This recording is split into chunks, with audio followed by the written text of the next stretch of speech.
this question of growth. So what is this growth that we refer to, right?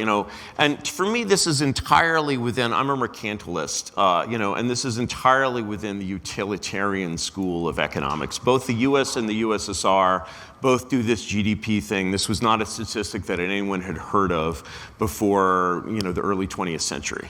And yet they managed to have economies and even capitalism. So let's dig into sort of what this statistic means for a moment, because it's clearly what you mean by growth, right? Increasing GDP. So GDP, when you're measuring GDP, you're essentially measuring the amount of money, the raw GDP, unadjusted GDP, is the amount of money spent by all consumers to all producers. You draw a line through the economy, you say, what crosses that line? That's GDP. Now, that money you spent is assumed to correspond to utility, which is basically, satisfaction of desire, and then you're supposed to adjust it hedonically over time, because it's actually supposed to measure how much actual utility, actual satisfaction of desire this economy is generating. So, what you're basically seeing is that what GDP is defining is the purpose of an economy, is the purposes of a productive sector. You're basically measuring how much satisfaction of desire can this economy generate. What's very interesting here is the connection between GDP and modern, utilitarian economics and Buddhism. So most people don't realize this, but actually Buddhism has the same goal as utilitarian economics, because they're both concerned with the same thing, which is desire. And the Buddha said that the conquest of desire is the most important, task in human nature. And that's exactly what utilitarian economics is. It says that basically the goal is to conquer desire, and as the Buddha said, the only way to conquer desire is to satisfy. Oh wait, it's not to satisfy it. Okay. Actually, utilitarian economics seems to be kind of the opposite of Buddhism. And this is kind of interesting given that America is pretty Buddhist these days. Americans, we have a lot of stuff. We have a lot of cool stuff. With AI, we're getting into Wall-E world pretty fast. And yet we basically see that as the sort of demand for the things for human labor, for the things that humans can do, the sort of meaning of humans drops. And I think ultimately, if we go back to the question of the corporation as the owner of the land and its people, ultimately by producing more and more cool stuff for our people, we're not increasing the value of these assets in any way. Actually we're decreasing them. And so when you look at the perspective of China, for example, for all its faults, and there are many, when basically China manages its economy, it undervalues its currency. When it undervalues its currency, it's lowering the prices of its exports, obviously good for business, but it is also damaging the ability of its exporting people to consume, because they get fewer renminbi for their dollars. And so, essentially, China Inc. is saying we're going to lower its prices, we're going to lower our salaries to the people we pay, and because actually increasing their salaries and letting them buy more and more luxuries is not actually an advantage to anyone, maybe even not them. When you calculate GDP, one of the craziest things we did for GDP recently was we legalized sports gambling. I don't know, there's a Supreme Court decision or something, freedom of speech, I don't know, something, huge increase in GDP. Utility, a lot of people have their desire satisfied by sports gambling. You know how you could generate really a lot of satisfaction of desire? There's this stuff called carfentanil. It's an elephant tranquilizer. You could hold enough in your hand to make the entire American population happy for a year. For certain values of the word happy. Oh no, they would desire it. It would satisfy their utility. And so the thing is, that's a reductio ad absurdum to this whole concept of GDP and growth. I admit that it's a reductio ad absurdum, but the thing is, the existence of one black swan proves that not all swans are white. And so if this reductio ad absurdum exists, maybe the concept itself is flawed. Can I have a sir rebuttal or something? Can we give him a sir rebuttal? I think we can make an exception. Let's make an exception. Let's give him a sir rebuttal. I'm not making the claim that economic growth is the only or even the primary goal or should be of a nation, a democracy or otherwise. I am saying that capitalism, I thought we were stipulating to this, maybe we're not, but that capitalism is the best economic system for producing economic growth, so that to the effect that we care about having a wealthy, flourishing economically society, we want to have capitalism, and therefore which system of government is best for that. And I suggest nothing that I've heard here convinces me other than that to have a dynamic, innovative, productive economy that evolves over time, democracy is the best thing we've found, because otherwise there are problems of legitimacy, either of this monarchical CEO or of his board of directors or whatever, and you have revolts and people wanting to exit, not complying with these orders or that orders. Fundamentally, it's a category error. It's just like people who analogize the president to the father of the country or something like this. We're not a family. In my family, we have communism. I have these rules, and the kids have to follow them. If they don't, they get in trouble. And we don't vote on the rules. That's Stalinism, actually, I think, but go on. Anyway, we have family communism, but there's different units, right? Corporate governance, there's different models of corporate governance. But the point is, for national governance to produce this economic growth and to maximize economic growth, again, the stipulation that you want capitalism, there hasn't been a system of government designed yet. Until we have Jason Brennan, my friend at Georgetown, who talks about epistocracy, right? Rule by the experts. I don't know. All of these Platonic ideals ultimately descend into collapse. Monarchy collapses into tyranny, aristocracy into oligarchy, democracy into ochlocracy. So how do you prevent that? How do you, who guards the guardians and all that, and the fundamental problem of political theory. And again, I go back to call it democracy, democratic republicanism, whatever the case might be. He can have a sir rebuttal for the amount of time that I spoke if he wants. Sure.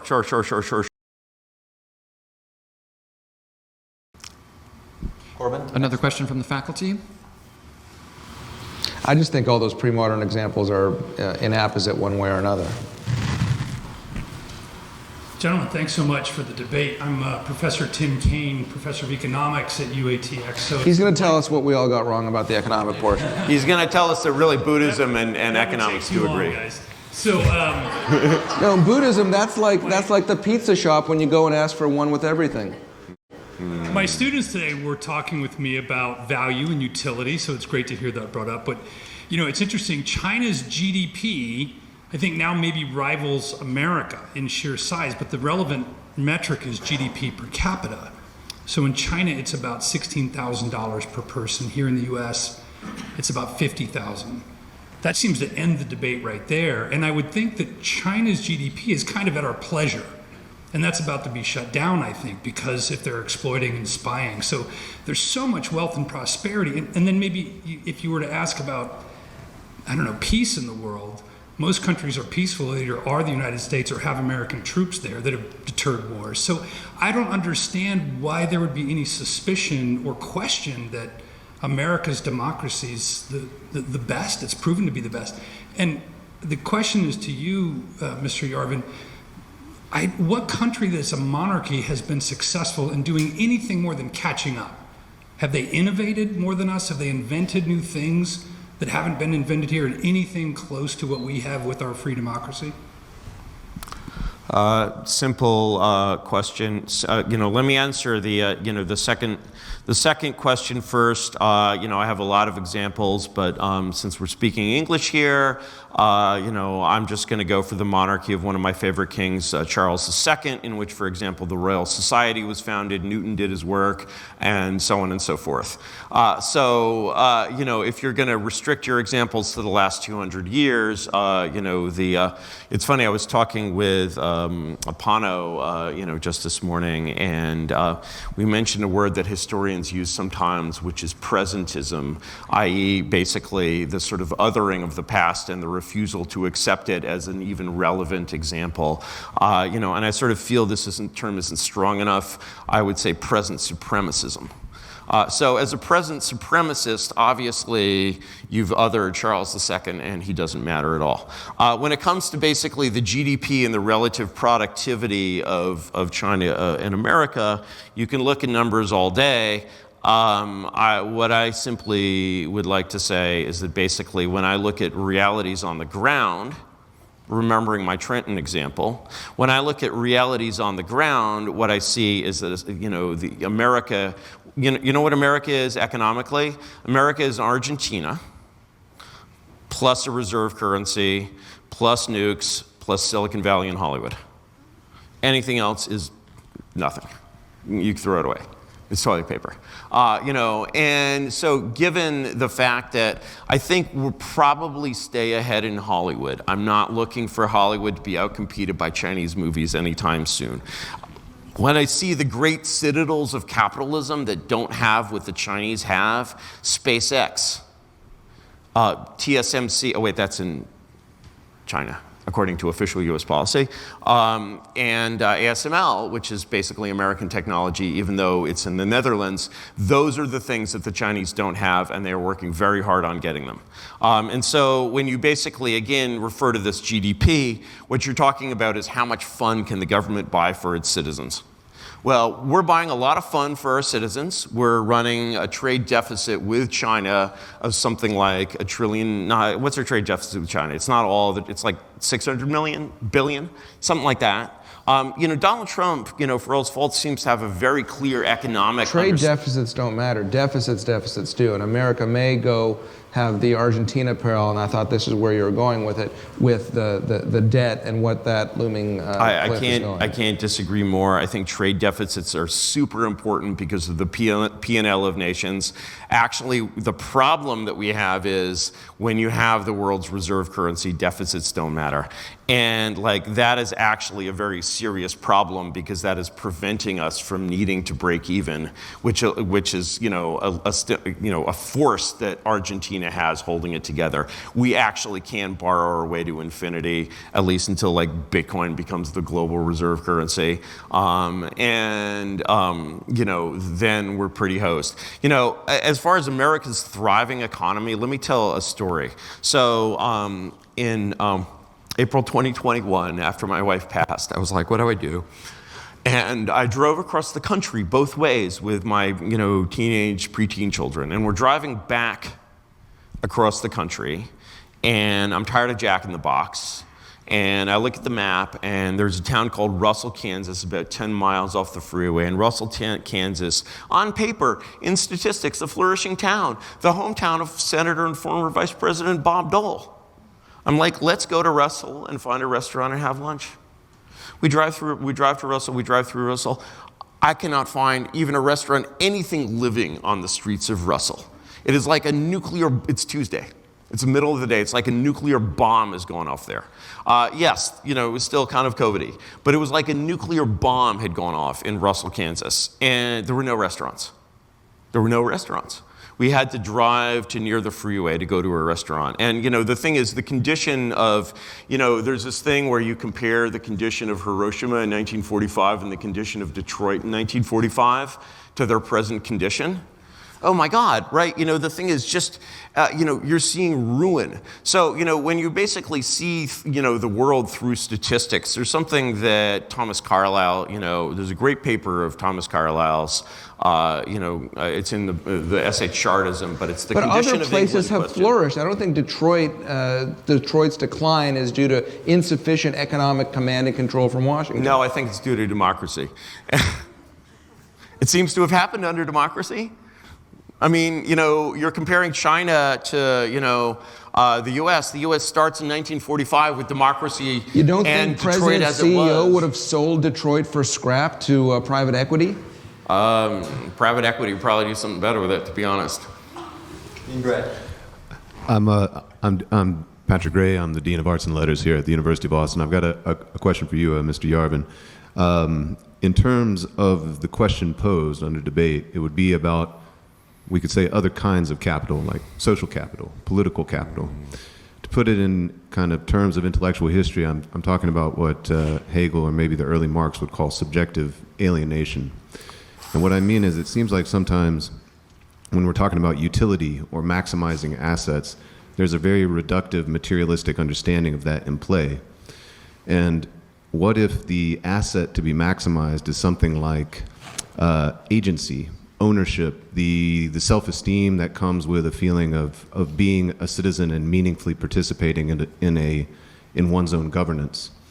That human desire seems like it would be very difficult to fulfill in a polity in which all power had been devolved to a CEO or a board of directors.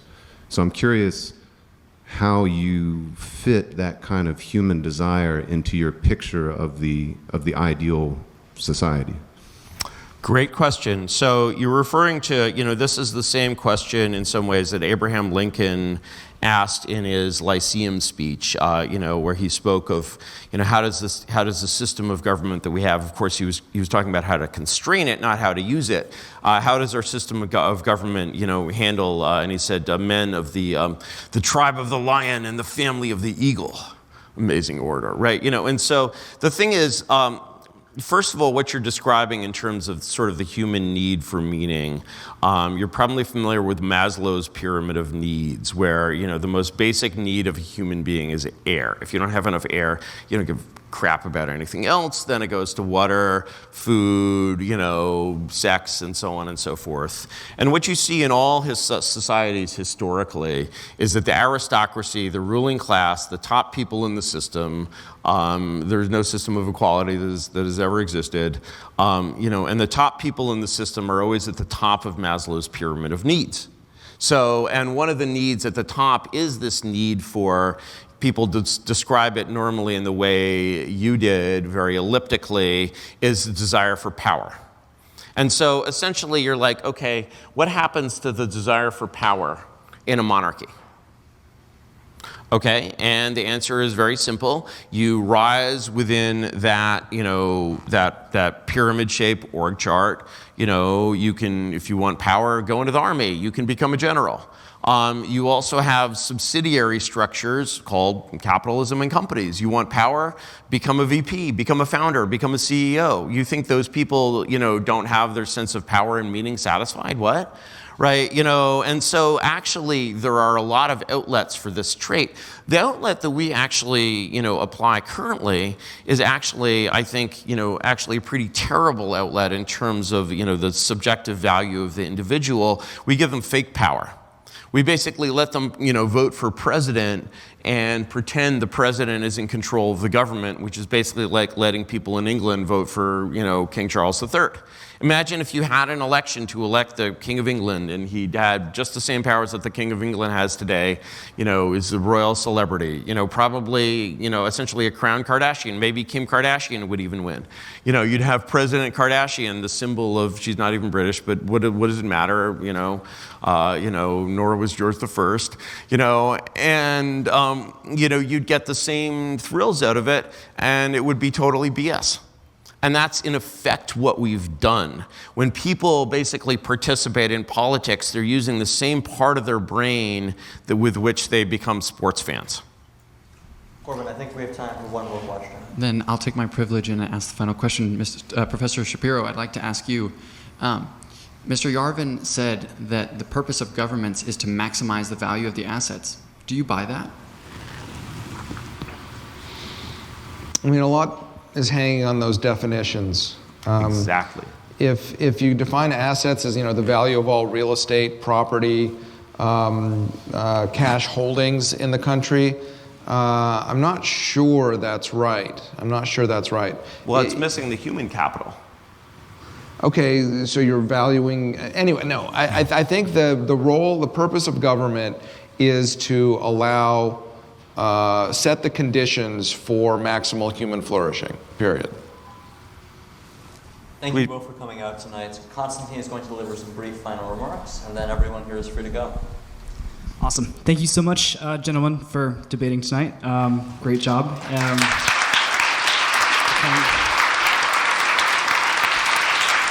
Thanks also to everybody tonight who attended. turnout was much higher than expected, but we won't complain, and we hope to also in the future host more of these debates that are thought-provoking and inspiring as well. Please find us on our website, austinunion.org, and register for future debates.